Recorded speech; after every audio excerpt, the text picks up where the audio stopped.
আসসালামু আলাইকুম। জাপানের ওয়ার্ক ভিসার ফর্মটি কিভাবে ফিল আপ করবেন? এটা হচ্ছে যে অ্যাপ্লিকেশন ফর্ম। এই ফর্মটি আপনি কোথায় পাবেন? আপনি প্রথমে বিএফএস গ্লোবালের অফিসিয়াল ওয়েবসাইটে আসবেন। Welcome to BFS global. এখান থেকে প্রথমে কান্ট্রিটা দিবেন বাংলাদেশ। কোন দেশে যাবে? Japan. Then take me to the ওয়েবসাইটে যাব। এখান থেকে apply for a visa start নাওতে ক্লিক করব। দেন এখানে ১ number point identify visa type view more. এখান থেকে ভিসা টাইপ। দেন ভিসা টাইপের মধ্যে আমরা পেয়ে যাব দুইটা অপশন। একটা হচ্ছে শর্ট টার্ম স্টে ভিসা আর একটা হচ্ছে long term stay visa. Work visa এটা হচ্ছে যে লং টার্ম। সো ওয়ার্কটা সিলেক্ট করব। এক্ষেত্রে আমরা একদম শেষের দিকে ডাউনলোড ফর্ম এখানে ক্লিক করব। অ্যাপ্লিকেশন ফর্ম এখানে ক্লিক করব। তাহলে আমাদের ফর্মটি ডাউনলোড হয়ে যাবে। এই ফর্মটি আমাদেরকে ফিল আপ করতে হবে। আমি এটাকে একটু বড় করে দিচ্ছি। এটা হচ্ছে ফন্ট বা হেডলাইন। দেন প্রথমে রয়েছে সারনেম। আমরা সকল ইনফরমেশন পাসপোর্টের তথ্যের আলোকে ফিল আপ করবো। তো সারনেমটা আমরা দিয়ে দেবো পাসপোর্টে যেভাবে দেওয়া রয়েছে।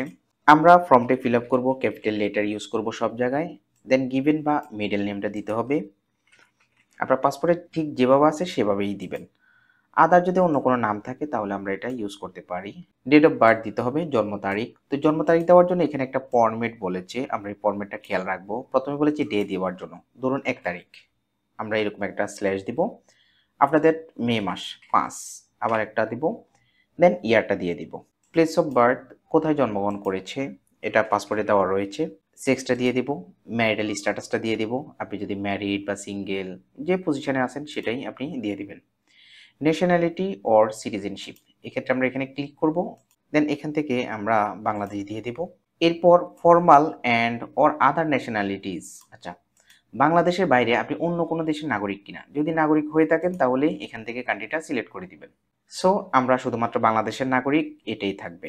দেন এখানে বলেছে আইডি নং, অর্থাৎ আপনার এনআইডি নাম্বারটা এখানে লিখে দিবেন। এরপর পাসপোর্ট টাইপ, আপনার পাসপোর্টটা কী ধরনের, ডিপ্লোম্যাটিক, অফিসিয়াল, অর্ডিনারি, আদার। হ্যাঁ, আমরা নর্মাল পার্সন সো অর্ডিনারি দিব। পাসপোর্ট নাম্বারটা লিখে দিতে হবে। আমি এখানে জাস্ট ডেমো দিচ্ছি এটা। ওকে। প্লেস অফ ইস্যু, কোথা থেকে ইস্যু হয়েছে, ঢাকা বাংলাদেশ দিয়ে দিব।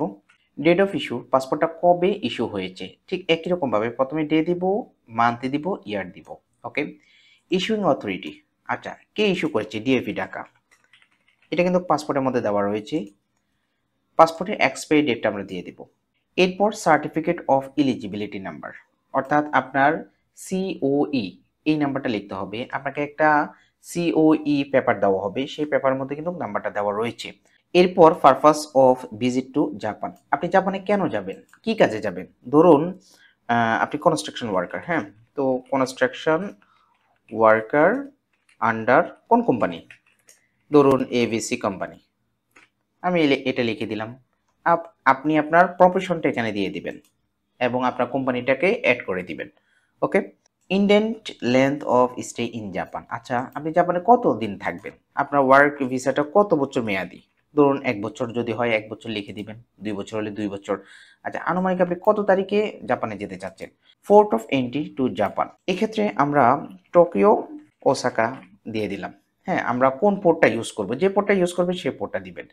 Name of ship or airline, তো এক্ষেত্রে আমরা বাংলাদেশ এয়ারলাইন দিয়ে দিলাম, অর্থাৎ আপনি কোন এয়ারলাইনে করে যাবেন সেটা দিয়ে দিবেন। এরপর বলেছে names and addresses of hotels or persons with home applicant intends to stay. আচ্ছা, আবেদনকারী ধরুন আপনি আপনি একজন ওয়ার্কার হিসেবে যাবেন, তো আপনি কার কাছে যাবেন, তার নাম কি। যদি কোম্পানি হয় তাহলে কোম্পানির নাম দিবেন, কোম্পানির অ্যাড্রেস দিবেন। যদি কোনো ব্যক্তি হয় তাহলে ব্যক্তির নাম দিবেন, ব্যক্তির অ্যাড্রেসটা দিবেন। কোম্পানি প্রথমে আপনাকে হোটেলে রাখবে। সো যদি হোটেলে রাখে তাহলে হোটেলের নেম দিবেন, হোটেলের অ্যাড্রেস দিবেন। বিষয়টা হলো আপনি জাপানে গিয়ে কোথায় থাকবেন, আপনার অ্যাকোমোডেশন অ্যাড্রেসটা দিতে হবে, টেলিফোন নাম্বারটা অ্যাড করে দিব। Dates and duration of previous stay in Japan, পূর্বে আপনি কখনো জাপানে গিয়েছেন কিনা, কত তারিখে গিয়েছেন, কতদিন ছিলেন তা লিখে দিবেন। সো এটা যেহেতু নিউ ওয়ার্ক ভিসা, সো এটা প্রয়োজন নেই। ইউর কারেন্ট রেসিডেন্সিয়াল অ্যাড্রেস, আচ্ছা আপনার বর্তমান ঠিকানাটা লিখে দিবেন, এটা পাসপোর্টে দেওয়া রয়েছে, পাসপোর্টের তথ্য অনুসারে দেওয়াটাই ভালো। তবুও আপনি যদি অন্য অ্যাড্রেস দিতে চান নো প্রবলেম, টেলিফোন নাম্বার দিবেন, মোবাইল নাম্বার দিবেন, একটা ভ্যালিড ইমেল আইডি দিবেন। এরপর current profession or occupation and position. আচ্ছা, বর্তমানে আপনি কি কাজ করেন, আপনার প্রফেশনটা কি? ধরুন আপনি কোনো কাজ করেন না, তখন কি করবেন? তখন আপনি আনএমপ্লয়েড দিয়ে দিবেন। আর যদি আপনি একজন অ্যাকাউন্টেন্ট হন তাহলে অ্যাকাউন্টেন্ট লিখবেন, যদি আপনি টিচার হন তাহলে টিচার লিখবেন, অর্থাৎ আপনি আপনার প্রফেশনটা লিখে দিবেন। ধরুন আপনি একজন অ্যাকাউন্টেন্ট, সো আপনি এখানে অ্যাকাউন্টেন্ট লিখবেন। আচ্ছা, আপনি যদি আনএমপ্লয়েড হন অর্থাৎ আপনি বেকার, তাহলে আপনি name and address of employ এটা কি লিখবেন? এক্ষেত্রে আমরা নট অ্যাপ্লিকেবল লিখে দিব।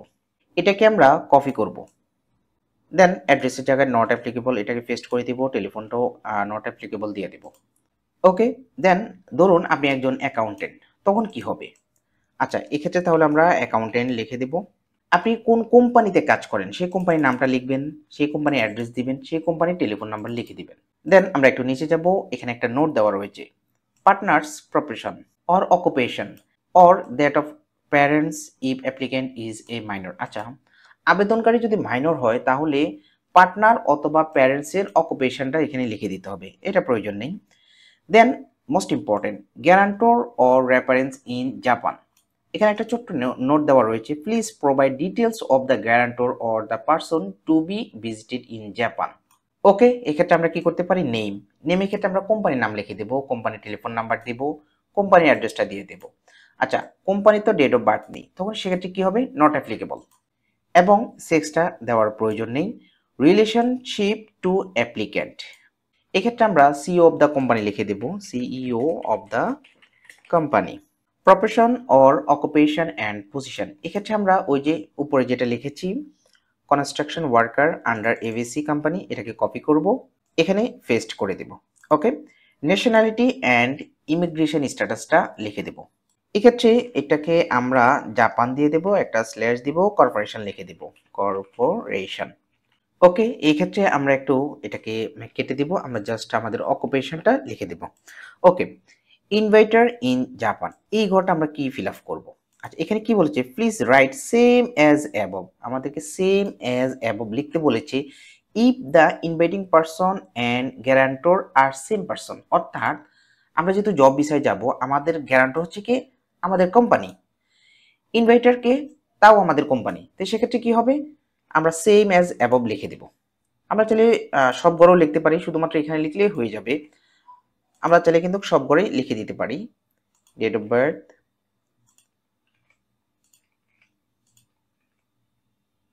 ওকে।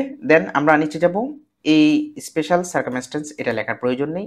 দেন এখানে কয়েকটা চেক মার্ক রয়েছে, এখানে কন্ডিশন রয়েছে, আপনি এই কন্ডিশনগুলো একটু পড়বেন।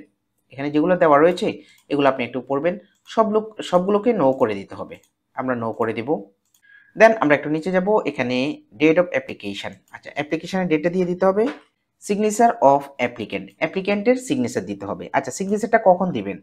আমরা পুরো ফর্মটা ফিল আপ করে ফেলবো, ফিল আপ করার পর এটাকে সেভ করে দিব। আমি আমার এখানে যে সেভ অপশন আছে আমি সেটা দিয়ে সেভ করে দেখাচ্ছি আপনাকে।